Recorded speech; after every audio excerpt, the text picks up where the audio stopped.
Welcome back, Guardians. In the last report, we presented the fabled story of Jaren Ward and his uniquely designed lead slinger, The Last Word. A large portion of our sources are accredited to the recordings provided by Jaren Ward's protege, Shin Malphur. After the events of Palamon, it is speculated that Shin Malphur would follow the footsteps of his late master, attempting to emulate the treacherous path of a hunter in the wilds.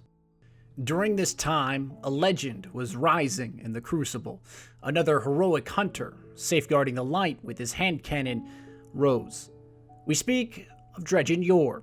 Before his fall, he was considered to be akin to Jaren Ward, staunch in his defense of the light, an invincible protector of the traveler and the city's boundaries. A majority of reports and case studies on Yor often regard him as a vile betrayer of the city's invaluable trust. This report will not attempt to dissuade you, but offer context. Yor was once a man, capable of great feats, enormous acts of humility as his light shined through the shroud of darkness. His battles took him to the frontier, into the Crucible, and to the moon. And wherever his path led him, he was met with the resounding accord as fellow Guardians cherished any opportunity to see battle with such a storied individual. The greatest recounting of Yor, when his life still brimmed with potential, was condensed into a simple yet effective biography, stating, "The nobleman stood, and the people looked to him, for he was a beacon, hope, given form, yet still only a man. And within that truth there was a great promise. If one man could stand against the night, then so too could anyone, everyone." The truth still lies within these words, though it is buried by adversity and sacrifice.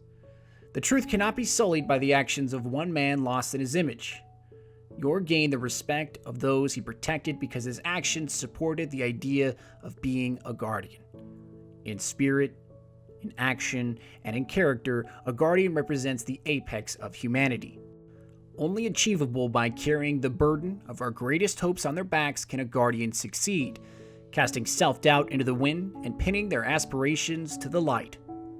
This is the nobility that Yor once embodied. He was the best of us, able to stand upright against the oncoming tide of villainous enemies.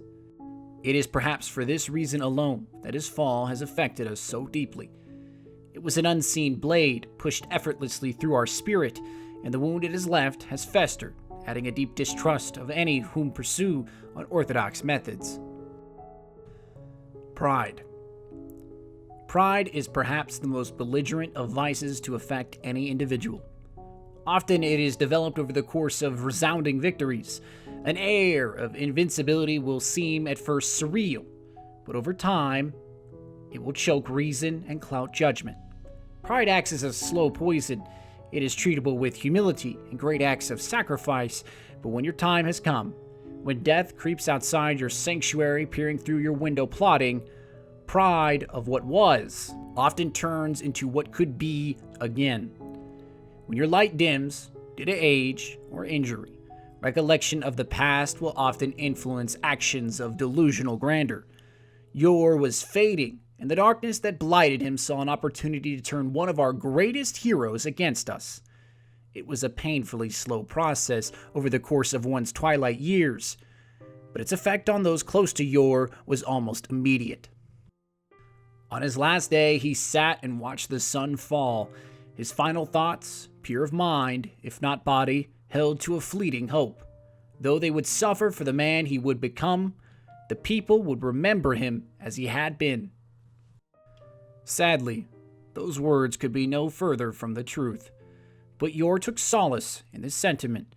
To ease himself into his final transformation, or to offer a simple explanation into his rationale, is unknown.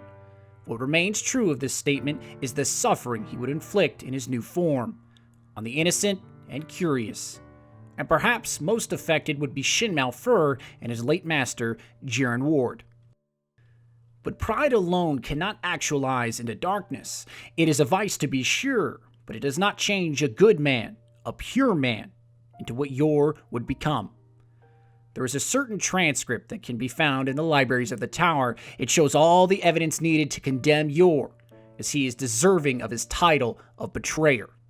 He slew innocent lives because of their curiosity, this much is certain, but Yor also mentions a travel to the moon. He saw a temple of bones, and they spoke to him. Perhaps this is where the whispers latched onto him, seeding themselves deep within his psyche, applying roots to his weakened humility, his pride acting as a focal point for any insidious machinations to enter his spirit. This possibility is directly reinforced by the Poojari interpretation of the darkness. The Poojari position describes the darkness as a force with both physical and moral presence, an actualization of evil.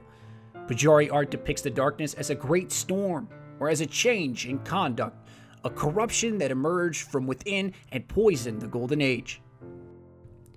There are many interpretations on the fall and corruption of Yor. Some would describe him as a man lost in his own ego, and during his twilight years he turned to a forbidden asset. Others would state that the darkness is attracted to those who brim with life and light, and in response, the darkness will attempt to snuff out this light and capture it, transform it from the inside.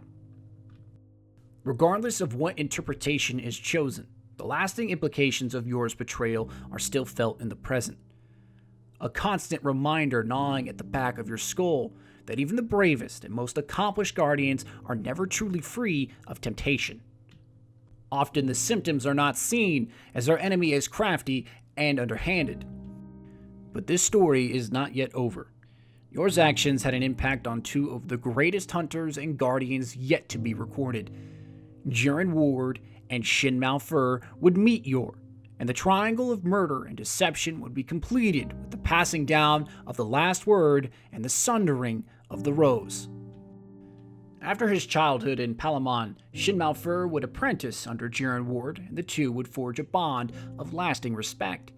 One the teacher, one the student, both learning from one another through years of battle on the frontier until their time would be cut short by a cunning foe. It is speculated that Yor and Ward were once acquaintances, perhaps seeing battle in the arenas of the Crucible or defending the walls of the city versus the Fallen. The fall of Ward was unpredicted, and many would say he had let his guard down for an old friend. How else could such an accomplished guardian fall if not to treachery, being led astray by the false pretenses of friendship and camaraderie? As recorded from Shin Malphur on the day of Ward's passing. We all woke that night, closer to morning than the previous day. A crack of gunfire split through the wood, then more, far off but near enough to pump the blood.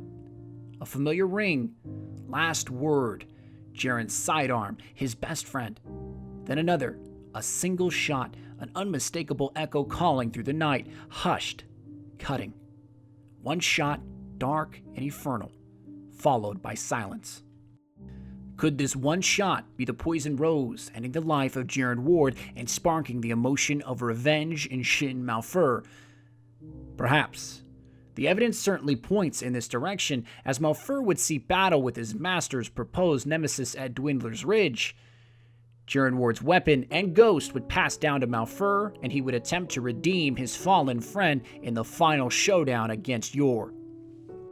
The only remaining report of Shin Malphur are his words to Dredgen Yor, the infamous "yours, not mine."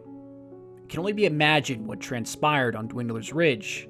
Two hunters would meet, one lost on the path of villainy, the other attempting to avenge his friend's untimely death.